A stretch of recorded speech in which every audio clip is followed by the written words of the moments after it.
I saw the bracelet, and my entire world stopped. The sterile hospital noises faded into a dull hum. The bright lights seemed to dim, and for a moment, I couldn't breathe. It was her. It had to be.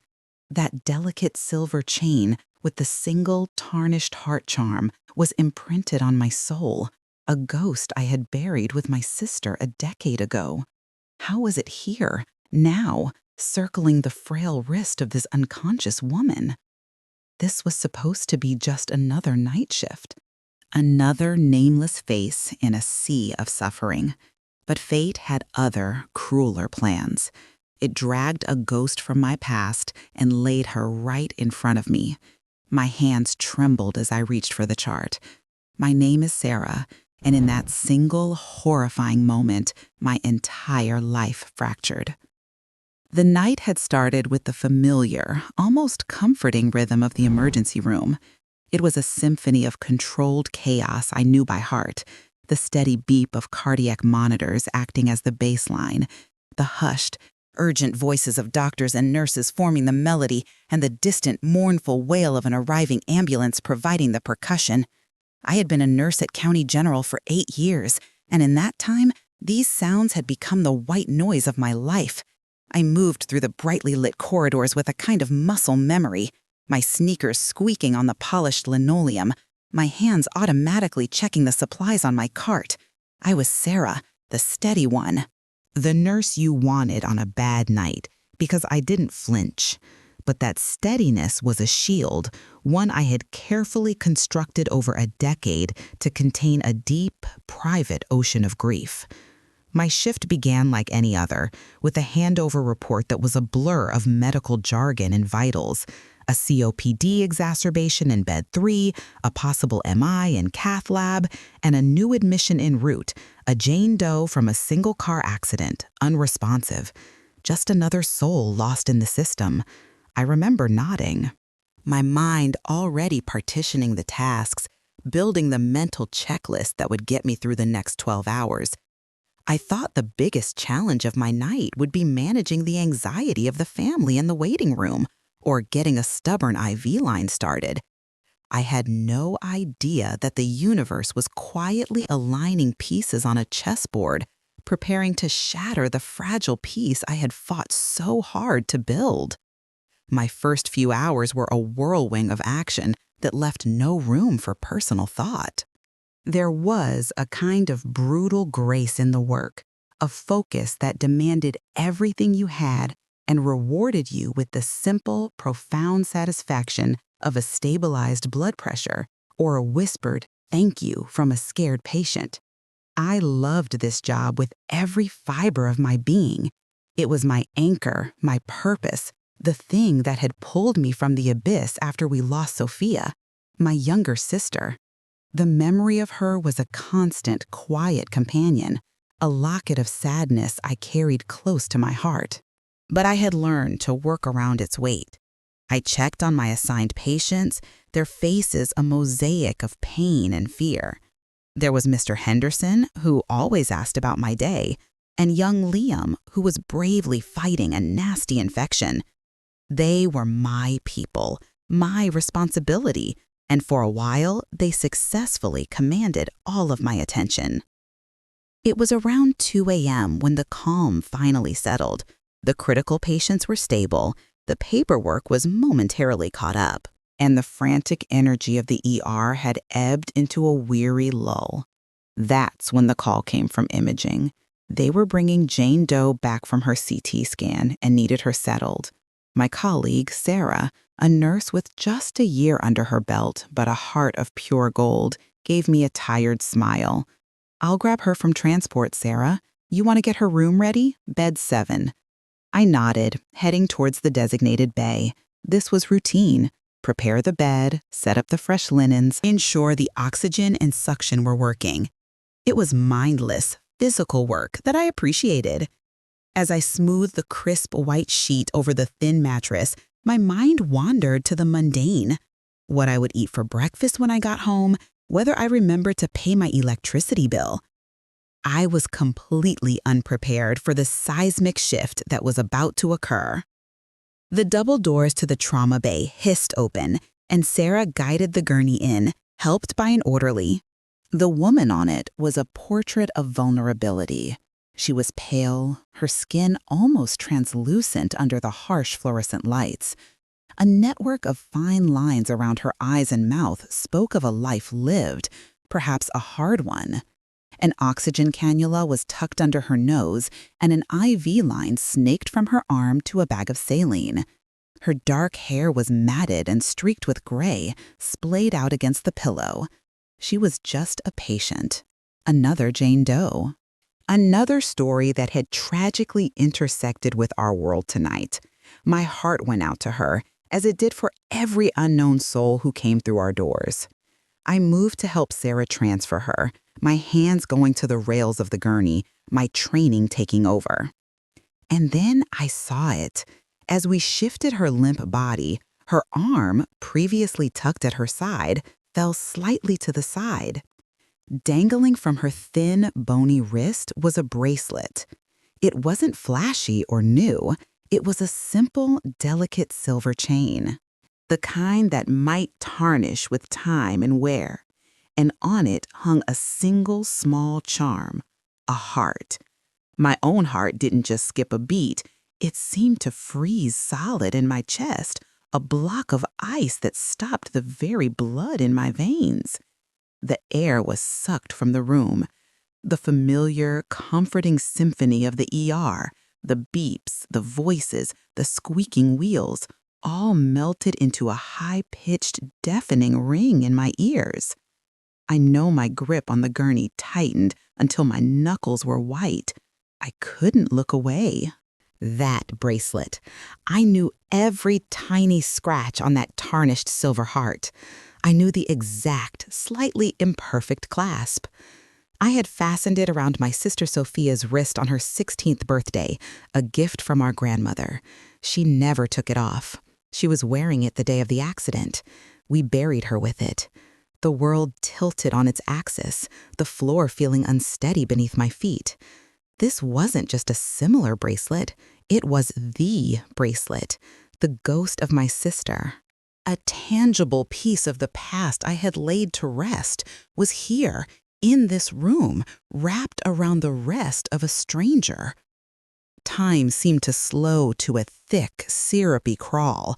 Every second stretched into an eternity as I stood there, paralyzed, my gaze locked on that small, tarnished heart. My mind was a frantic, screaming mess, a chaotic battleground where logic was being brutally slaughtered by a tidal wave of raw, impossible emotion. It can't be, it can't be. The words were a desperate, silent mantra. I had held Sophia's cold, still hand at the funeral home. I had seen the simple wooden casket lowered into the ground. I had thrown a handful of earth onto it, the final, terrible punctuation to her life. That bracelet was 6 feet under. It was supposed to be dust by now, a relic in a box of bones. Yet here it was, gleaming dully under the hospital lights, looking exactly as I remembered it, down to the tiny, almost invisible scratch near the clasp from when she'd caught it on a locker at school. Sarah's voice sounded like it was coming from the end of a long, dark tunnel. "Sarah, you okay? You look like you've seen a ghost." The irony of her words was a physical blow, and I had to physically swallow back the hysterical sob that rose in my throat. A ghost? Yes, that's precisely what this was. Somehow, I managed to nod, the movement stiff and unnatural.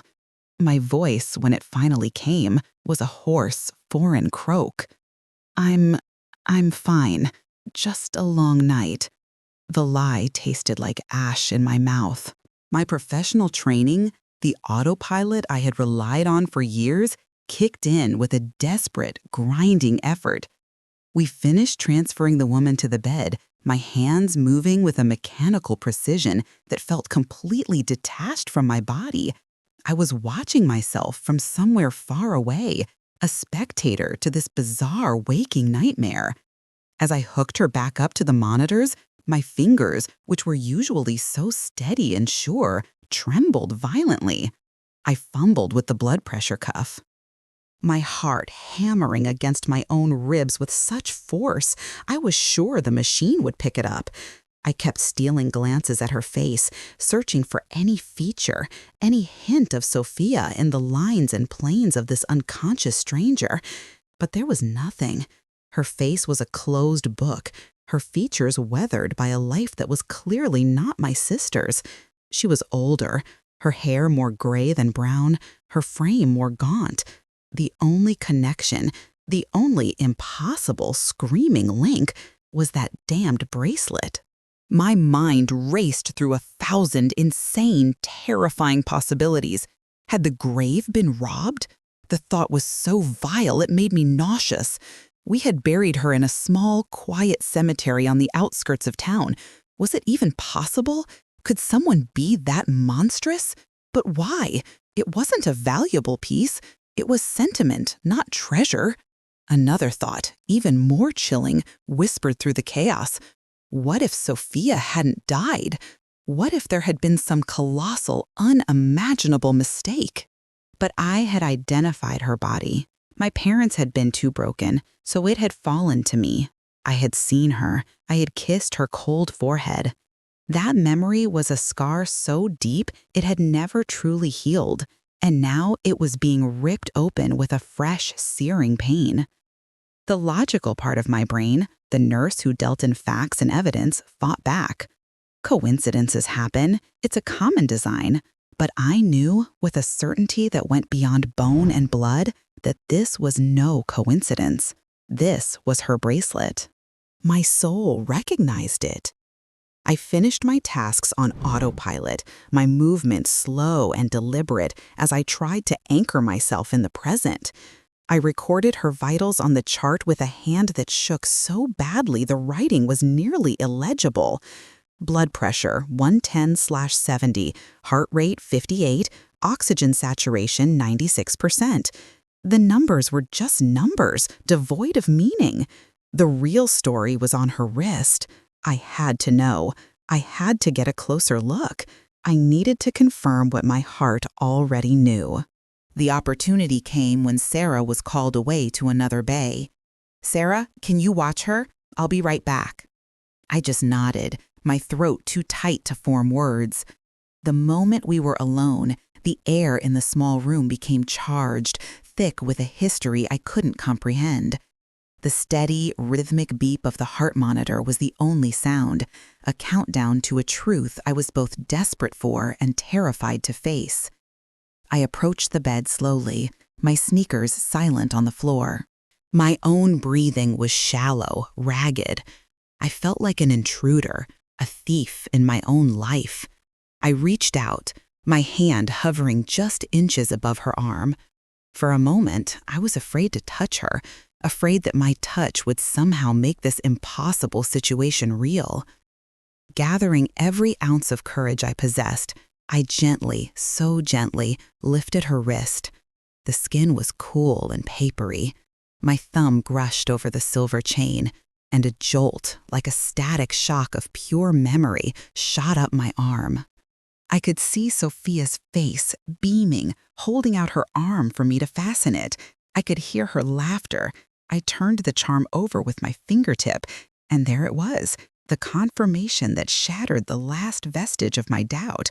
On the back of the heart, in the tiniest, most delicate script, were the engraved initials that were meant only for us, S and C, Sophia and Sarah, a private joke, a testament to our bond. A sound escaped me then, a choked half-gasp, half-sob that I barely managed to stifle. It was real. This was not a dream.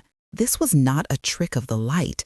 The bracelet my sister was buried with was here, on the arm of a woman I had never seen before in my life, and its presence in this world was an abomination, a tear in the very fabric of my reality.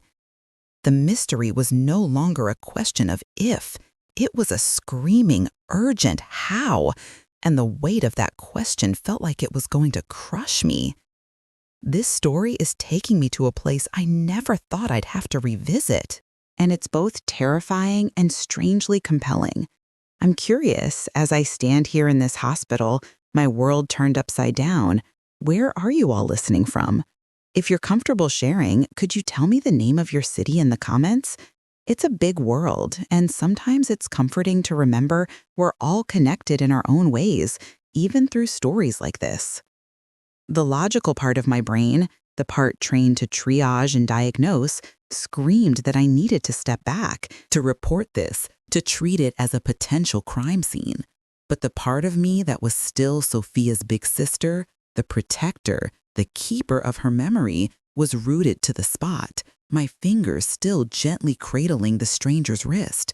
The initials S and C felt like they were burning themselves into my skin. I had to know who this woman was. I had to know how this piece of my soul had found its way back to the land of the living. My eyes darted to the foot of the bed, to the clipboard holding her chart. Jane Doe. The name was a mockery. She wasn't a Jane Doe to me anymore. She was a living, breathing, terrifying mystery. I released her wrist as if it had scalded me, my hand flying back to my chest. I needed to think, to breathe, to find a quiet corner where the walls weren't closing in on me. Just as I took a stumbling step back, the woman on the bed stirred. It was a faint, almost imperceptible movement at first, a slight twitch of her fingers, a soft, low moan that was barely audible over the hum of the ventilator. My breath hitched. I froze, my entire being focused on her. For a terrifying, hopeful second, I thought it was Sophia's voice I heard. But no, the timbre was wrong, rougher, weathered by years this woman had lived, and my sister had not. Her eyelids fluttered, a slow, heavy struggle against sedation and injury. I should have pressed the call button. I should have alerted Sarah or the doctor on duty. That was the protocol. That was my job. But I couldn't move. I was a statue, caught in the headlights of a truth I both craved and feared. Her eyes opened. They were a pale, watery blue, clouded with confusion and pain. They weren't Sophia's warm, chocolate-brown eyes. There was no flicker of recognition in them, no sudden, miraculous connection. They just stared blankly at the ceiling, then, slowly, agonizingly slowly, drifted towards me. She tried to speak, her dry, cracked lips parting. Only a raspy whisper came out. Water. The word was a plea. This was it. My moment, my professional duty, and my personal torment collided in a single, decisive point. I could call for help, and this moment would be taken from me, handed over to strangers who wouldn't understand the seismic importance of that bracelet. Or I could seize it. I could be the one to get the answers. My heart was a wild drum against my ribs. I made my choice. I moved quickly to the sink in the corner, my movements jerky with adrenaline, and filled a small plastic cup with water. I brought it to her bedside, my hands trembling so violently I had to use both to keep from spilling it. I carefully slid my hand behind her head, supporting her neck, and brought the cup to her lips. She took a few small, grateful sips, her eyes never leaving my face. When she leaned back, exhausted by the simple effort, her gaze drifted downward, settling on my name tag. Sarah, she whispered, reading my name. And then her eyes, those pale, unfamiliar eyes, filled with a sudden, startling clarity. It wasn't the foggy confusion of a patient coming out of sedation. It was a sharp, piercing look of dawning horror. Her breath hitched, and she began to shake her head, a slow, desperate denial. No, it can't be, she mumbled, her voice gaining a shred of strength fueled by pure panic. My blood ran cold. She knew my name. How could she possibly know my name? Shh, it's okay, I said, my voice barely a whisper. The nurse in me instinctively trying to calm her. You're in the hospital. You were in an accident. You're safe. The words felt hollow, ridiculous. Nothing about this was safe. Her hand, the one bearing the bracelet, twitched on the blanket. She looked from my face to the silver chain on her wrist and then back to me, her expression a mask of pure, unadulterated terror. You're her sister, she choked out. The room spun. The air was too thick to breathe. She didn't say, a sister. She said, her sister. She knew. She knew exactly who I was in relation to the owner of this bracelet. How? How do you know that? I asked, my voice cracking, all pretense of professional detachment gone. I was just Sarah now, a woman staring into the eyes of a ghost. Tears welled in her eyes and spilled over, tracing clean paths through the grime on her cheeks. She looked utterly broken, consumed by a guilt so profound it seemed to radiate from her. I'm so sorry, she sobbed, wrenched from a deep, dark place inside her. I'm so sorry. I didn't have a choice. Her confession hung in the sterile air between us, a toxic cloud of implication. She didn't apologize for being found out. She apologized for what she had done. The what was still a horrifying void, but her remorse was a tangible, suffocating thing. Sorry for what? I pressed, my own tears now falling freely, mingling with hers in this bizarre shared moment of anguish. What did you do? Where did you get this? I gently tapped the bracelet on her wrist, the touch sending another painful jolt through my system.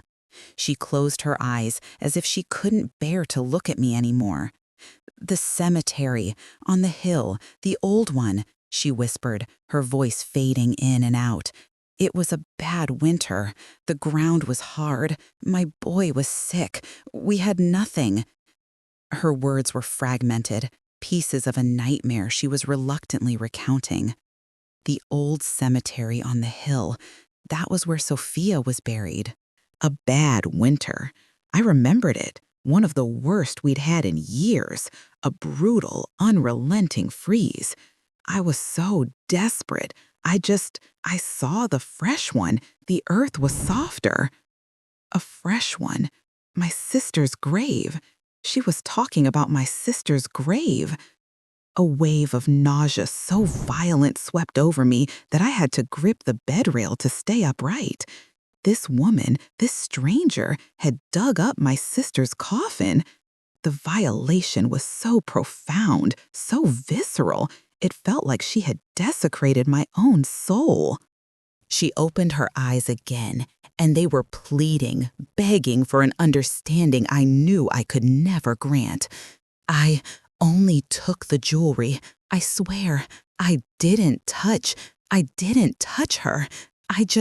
I needed to sell it, for medicine, for food. She was a grave robber, a body snatcher. The words echoed in my head, medieval and monstrous. She had stolen from my dead sister. She had taken the last physical token of Sophia's life, a token of our bond, and she had planned to pawn it for a few dollars.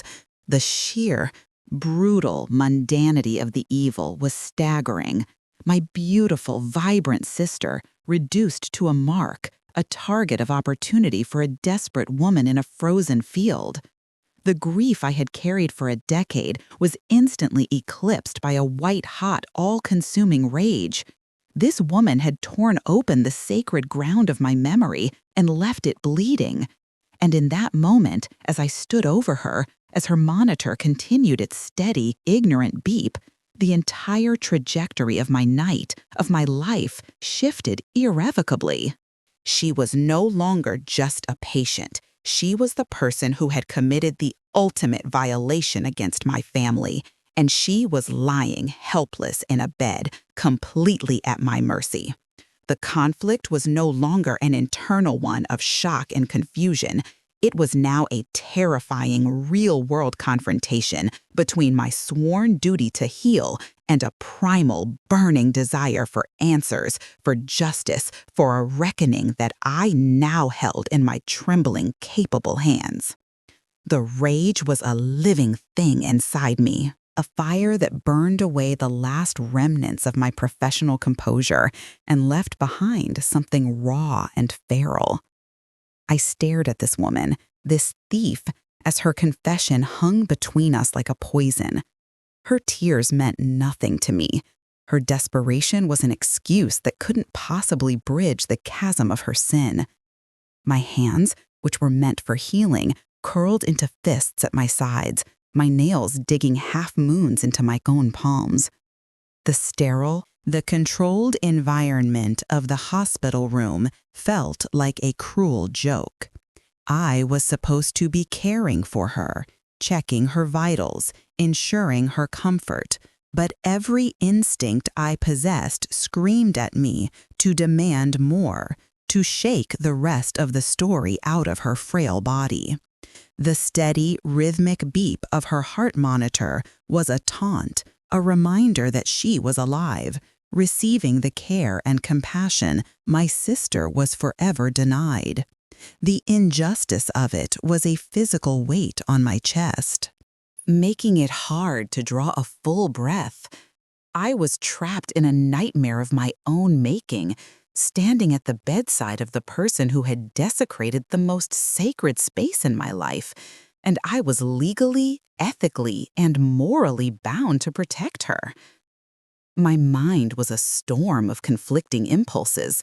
One part of me, the nurse who had taken an oath, knew I had to leave. I had to walk out of this room, find my charge nurse, and report this. I had just received a confession to a felony. This was no longer a personal mystery. It was a criminal matter. But the other part of me, the grieving sister, was rooted to the spot by a desperate, clawing need for the whole, ugly truth. If I reported it, she would clam up. The police would come, she'd get a lawyer, and I might never know the full extent of what she had done. The fresh one. The words echoed, each one a fresh stab wound. She had seen my sister's grave, the disturbed earth from her recent burial, and had targeted it. She had chosen Sophia. The thought was so vile it brought a fresh wave of nausea. I needed to know everything. I needed to know if she had opened the casket. I needed to know if she had touched her. The horror of that possibility was a black hole threatening to swallow what was left of my sanity. "Tell me," I whispered, my voice low and strained, laced with a threat I didn't even try to conceal. I leaned in closer, my face just inches from hers. The smell of antiseptic and her unwashed skin filled my nostrils. "Tell me exactly what you did. Did you open it?" The question was barely audible, but it landed between us with the force of a physical blow. Her eyes widened in fresh terror, and she began to shake her head more vigorously, wincing in pain. "No, I swear to God I didn't. I couldn't bring myself to do that. It was hard enough just moving the dirt." She was sobbing again, her body trembling. It was so cold. My hands were numb. I just reached in. I felt around. I felt her arm. It was so cold. And I undid the clasp. "I'm a monster. I know I am. Please." She was begging now, but not for water. She was begging for absolution from the one person in the world who could never grant it. I felt the world tilt again. She had touched her. Her filthy, desperate hands had touched my sister's cold, dead arm. The violation was so intimate, so profound, that a wave of dizziness washed over me. I had to grip the cold metal rail of the bed again to steady myself. The image she painted was seared into my brain. A frozen, moonlit cemetery, this woman on her knees, digging like an animal, reaching into the earth to rob my sister of her final belonging. The bracelet wasn't just stolen, it was defiled. It had been torn from Sophia's wrist in the most horrific way imaginable. And now it was here, a cursed object that had connected my peaceful, grieving present to this violent, ugly past. The complications of my situation began to crash down on me with the weight of an avalanche. I was now an accomplice. By not immediately reporting this, I was withholding evidence. I was compromising my professional integrity and potentially breaking the law. Every second I stood here listening was a conscious choice to prioritize my personal anguish over my professional duty. I looked at her, so weak and pathetic in the hospital bed, and a new, terrifying thought occurred to me. What was my responsibility here? As a nurse, she was my patient. Her well-being was my charge. But as a human being, as a sister, she was my enemy. The two roles were at war, and there was no rule book, no protocol for this. I was navigating uncharted, emotional territory completely alone. The familiar walls of the hospital, which had always been my sanctuary, my place of purpose, now felt like a prison. The sounds from the corridor, a laugh from the nurse's station, the rattle of a medication cart were intrusions from a normal world I was no longer part of. "And the boy?" I asked, my voice hollow. "Your son, did he get his medicine?" It was a cruel question, designed to make her confront the moral bankruptcy of her choice, to see if the trade-off had been worth the eternal damnation she had earned. She cried harder, a raw, guttural sound of shame. "He got a fever the next week, a bad one. The money from the bracelet, it wasn't enough." He didn't make it." She closed her eyes, surrendering to the totality of her loss. "I lost him anyway. I lost my boy, and I sold my soul for nothing." The tragic symmetry of her story was not lost on me. She had violated my sister's grave in a desperate attempt to save her child, and she had failed. She was a woman who had lost everything, who had committed a monstrous act for a love that was now also gone. And I was a woman who had lost a sister, now confronting the monster who had disturbed her peace. We were two sides of a devastating coin, bound together by a tarnished silver chain and an ocean of grief. But her grief did not excuse her. It didn't magically heal the wound she had ripped open in me.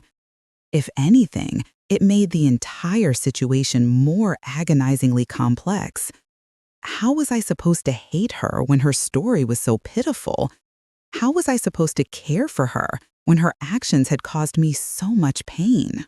The conflict was no longer just external. It had burrowed deep inside me, twisting my sense of right and wrong into an unrecognizable knot. I was her nurse, but I was also her victim. I held the power to help her heal, and I held the power to destroy her. And in that quiet, brightly lit room, with the ghost of my sister lying between us on that frail wrist, I had no idea which path I would choose. The silence that followed her confession was heavier than any I had ever known, a physical pressure that threatened to crush us both. Her sobs had subsided into weak, hiccuping breaths, and she lay there with her eyes closed, utterly spent, the monitor beeping a steady, oblivious rhythm to the ruin of our lives. My own tears had dried on my cheeks, leaving tight, salty tracks, and in their place was a cold, hard clarity. The storm of rage had passed, leaving behind a landscape of devastating wreckage. I knew everything now. The how, the why, the gruesome, intimate details of the violation. The mystery was solved, but the problem of what to do next was a mountain looming before me, insurmountable and terrifying. I was holding two truths in my hands, and they were both impossible to hold. The first truth: this woman was a criminal who had committed an act so heinous it felt biblical in its cruelty. The second truth: she was a human being, a mother who had lost her child, lying broken and helpless in a hospital bed under my care. My oath as a nurse demanded I protect her, to see her only as a patient in need. My heart as a sister screamed for some form of justice, for an acknowledgement of the sacred line she had crossed. I looked at her wrist, at the bracelet that seemed to glow with a malevolent light. I couldn't leave it there. It was a parasite feeding on both of us, a symbol of her crime and my loss. With a resolve that felt both foreign and absolute, I reached out. My fingers, now steady despite the turmoil inside, went to the familiar clasp. It was stiff, just as I remembered it. As I worked it open, the woman's eyes fluttered open. She didn't resist. She just watched me with a look of profound, exhausted surrender, as if she had been waiting for this moment, for someone to finally take this cursed thing back. The silver chain slithered from her wrist into my palm. The moment it left her skin, a visible tremor went through her, and she let out a long, shuddering sigh, as if a great weight had been lifted. But the weight had just been transferred to me. The cool metal felt alive in my hand, humming with a decade of sorrow and a single night of horror. I closed my fist around it, the tiny heart charm digging into my palm. It was mine again, but it was also ruined. The purity of the memory was gone, forever tainted by the image of her digging in the frozen earth. Now came the precipice, the moment of decision that would define everything that came after. I had the bracelet. I had her confession. I had the power.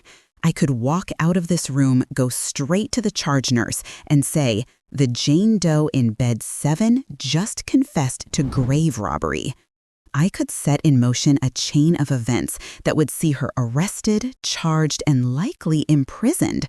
There would be a police report, a news story, a public airing of our most private grief. My parents, who had never fully recovered from Sophia's death, would have to relive it all over again, this time with a layer of grotesque scandal added to their pain. The peaceful memory of my sister's final resting place would be forever shattered, replaced by the lurid tale of a body snatcher. Was that justice, or was it just a second, more public desecration? My gaze fell back on her. She was watching me, her pale eyes clear now, waiting for my judgment.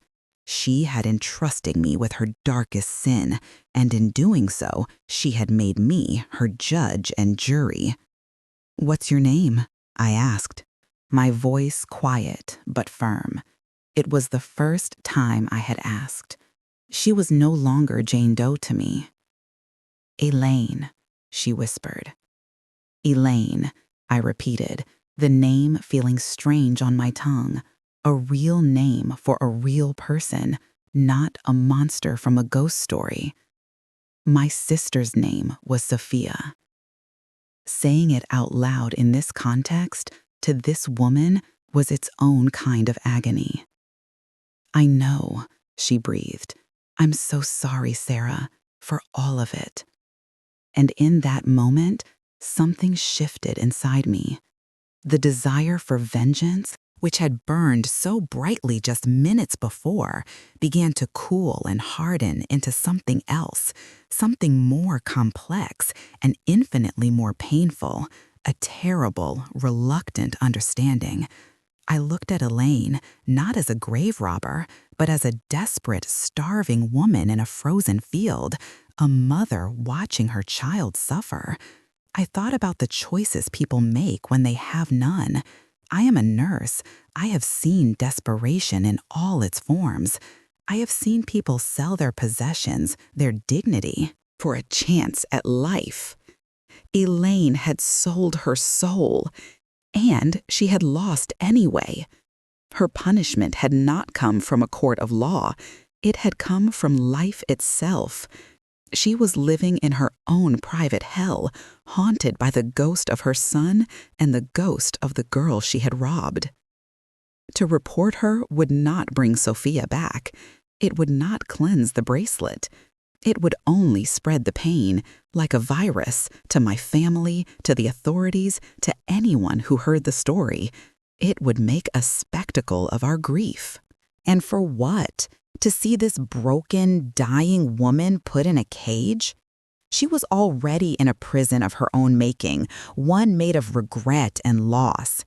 The most powerful justice I could exact was not punishment, but the agonizing, almost impossible act of walking away, of taking back what was mine and leaving her with the full, crushing weight of what she had done. She would have to carry that for the rest of her life. My silence would be my sentence. It was a choice born not from forgiveness. I knew I could never truly forgive this, but from an exhausted, soul-deep understanding that some wounds are too complex for the simple binaries of crime and punishment. Some stories just end in a quiet room with two broken women and a stolen piece of silver. I slipped the bracelet into the pocket of my scrubs. It felt like carrying a live wire against my thigh. "The police aren't going to be involved, Elaine," I said, my voice flat. "Not from me." Her eyes widened in disbelief, then flooded with a fresh wave of tears, this time of a confused, shameful gratitude. "But you need to understand something," I continued, leaning in, making sure she heard every word. "What you did, it can never be undone. You took more than a bracelet. You took peace, my family's peace. You have to live with that. That is your burden now." I was giving her a gift and a curse in the same breath, her freedom and the eternal knowledge of what it cost. Just then, the door hissed open and Sarah bustled back in, her face flushed. "Sorry about that, Sarah. Code Brown in bed too. What a mess. Everything okay in here?" She glanced at Elaine, who had quickly closed her eyes, feigning sleep. I took a deep, shuddering breath, pulling my professional mask back into place. It felt tighter than ever before, a suffocating veneer over the tectonic shifts happening beneath the surface. "Everything's fine," I heard myself say, my voice miraculously steady. "Vitals are stable. She's resting." The lie was now complete. I had chosen my path. I had become the keeper of a terrible secret, the guardian of a painful, fragile peace. The climax wasn't a shout or a confrontation. It was this quiet, devastating decision made in the space between one heartbeat and the next, a choice that would forever divide my life into before and after. This journey through memory and pain has been one of the most difficult of my life. And sharing it with you has been a strange kind of therapy. Life has a way of presenting us with impossible choices and stories we never thought would be ours to tell. I believe everyone carries a story that has shaped them, a moment that changed everything. If you feel comfortable, I would be so honored to hear a little of yours in the comments below. Please share a piece of your own journey. And if these stories of the human heart resonate with you, consider subscribing to the channel. It would mean the world to have you with us as we continue to explore the profound, messy, and beautiful complexities of life together. The rest of my shift was a blur, a hazy dreamscape where I moved through my duties with a mechanical precision that felt entirely separate from the storm raging inside me. Every time my hand brushed against the scrubs pocket and felt the hard outline of the bracelet, a fresh jolt of reality would shoot through me, a painful reminder that the last hour had not been a hallucination. I checked on Mr. Henderson, I administered Liam's antibiotics, I smiled at a worried family member, all while the secret I carried felt like a lead weight in my soul. Elaine, the name now etched into my mind, slept fitfully. Or perhaps she was just pretending, hiding from the world and from the judgment she saw in my eyes. Sarah commented once that I seemed quiet, and I just shrugged it off, blaming the late hour. The lie came easily now, a necessary shield to protect the fragile, terrible truths I had brokered in that room. I was compartmentalizing on a level I never knew I was capable of, building walls within myself to keep the nurse functioning while the sister grieved anew. When my shift finally ended, the pale light of dawn was staining the sky a bruised purple and orange. The act of walking out of the hospital's automatic doors felt like crossing a border into a different country, one where the air was supposed to be clean and free of the ghosts I was now carrying. I sat in my car for a long time, the engine off, the silence of the parking garage pressing in on me. I pulled the bracelet from my pocket. In the dim interior light, the tarnished silver heart looked innocent, just as it had a decade ago. But I could no longer see it without the accompanying image: frozen earth, desperate hands, and the profound violation of a sacred space. It was a relic of two tragedies now, Sophia's death and the night it was stolen. I couldn't keep it. The thought of putting it in my jewelry box next to my own mundane trinkets felt wrong. It was no longer just a cherished memento. It was evidence of a crime, a token of a sorrow so deep it had contaminated the object itself. I didn't drive home. Instead, I found myself driving across town, guided by a pull I didn't fully understand. The city slowly woke up around me, but I was trapped in the perpetual night of my own heart. I drove to the old cemetery on the hill. The iron gates were still locked, but I parked on the roadside and walked to the familiar spot, the dew from the grass soaking through my sneakers. Sophia's grave was there, peaceful and undisturbed in the early morning light. The headstone was simple, just her name and the dates that bookended her short, beautiful life. I stood there, the bracelet clutched in my hand, and I finally let the tears come. They weren't the hot, angry tears from before. They were a cold, quiet river of grief for the peace that had been stolen, for the ugly reality that had intruded upon my beautiful memories.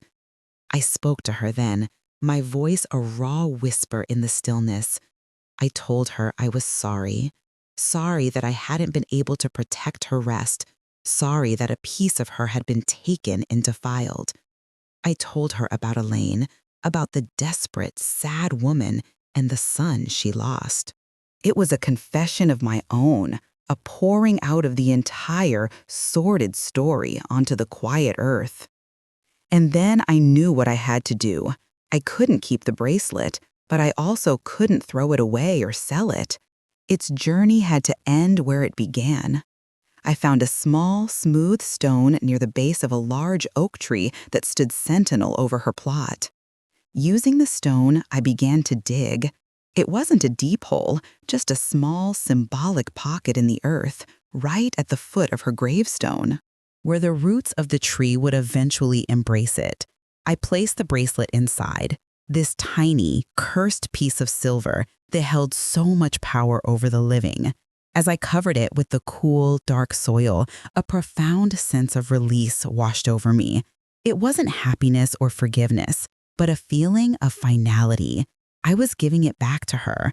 I was laying the ghost to rest a second time, on my own terms.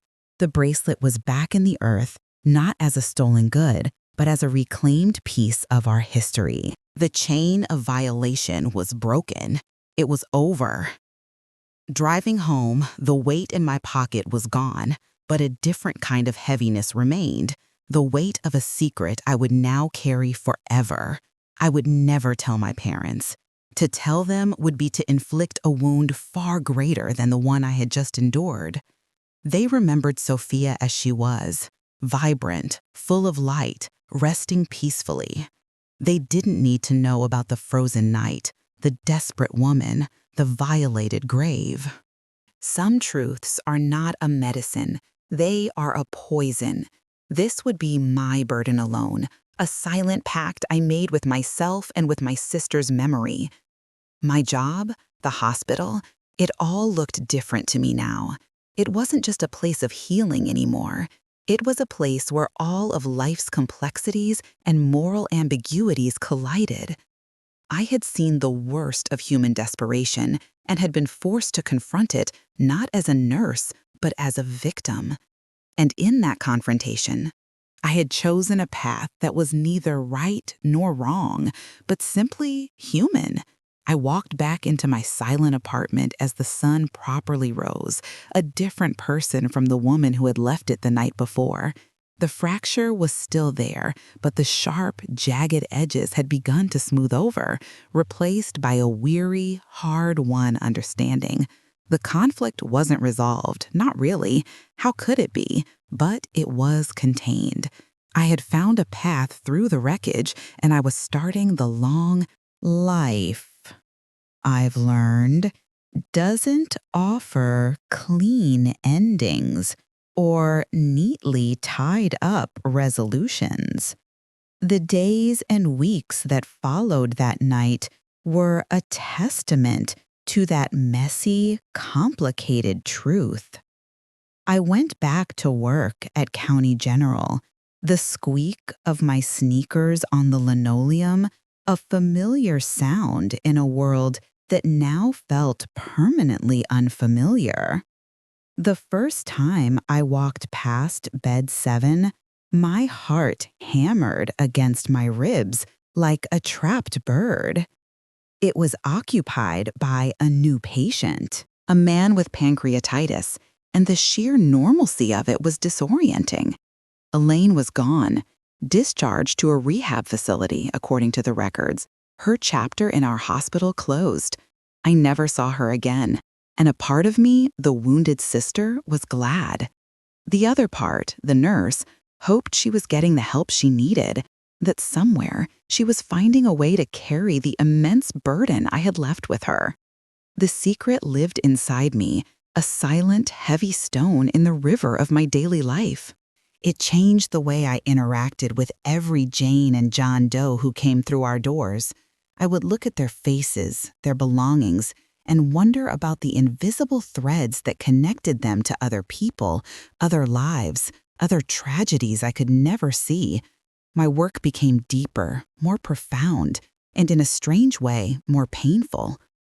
I saw the desperation behind the diagnoses now, the human stories that existed just beneath the surface of the medical charts.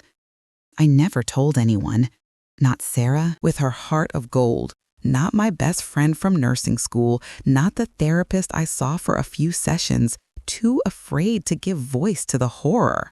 To speak it would be to make it real again, to pull that particular thread and risk unraveling the fragile piece I had woven. The greatest act of love I could perform for my parents was to protect them from this second, more grotesque layer of grief. They still visited Sophia's grave every Sunday, placing fresh flowers by her headstone. Their love for her untouched by the knowledge of what had happened in the earth just beneath their feet.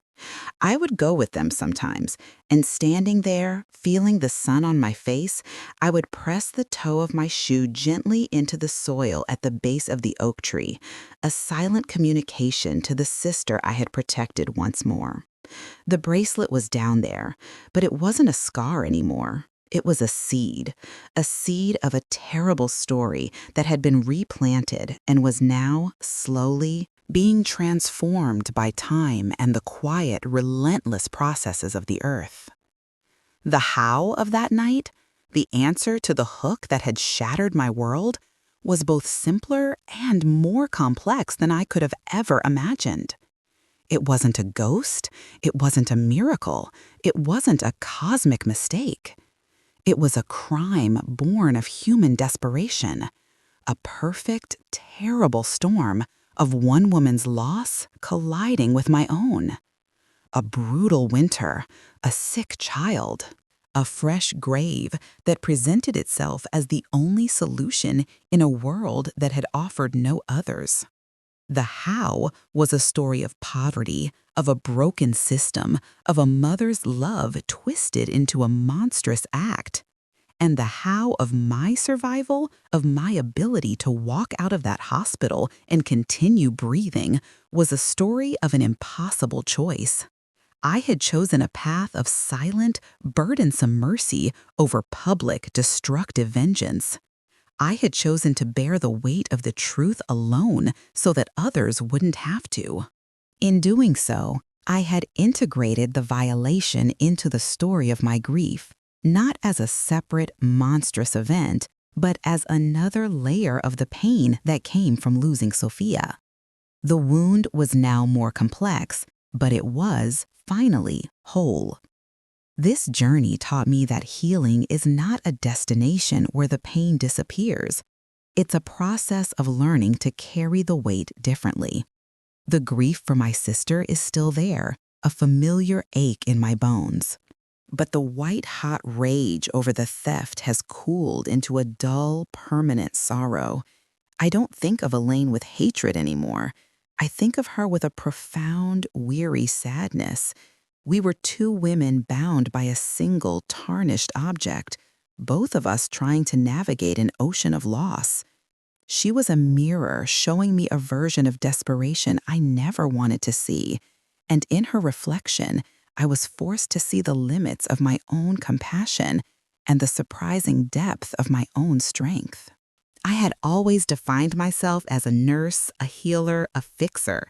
That night, I was stripped of those labels and had to confront the raw, human core of who I was when I couldn't fix anything, when the only thing left to heal was my own shattered sense of peace.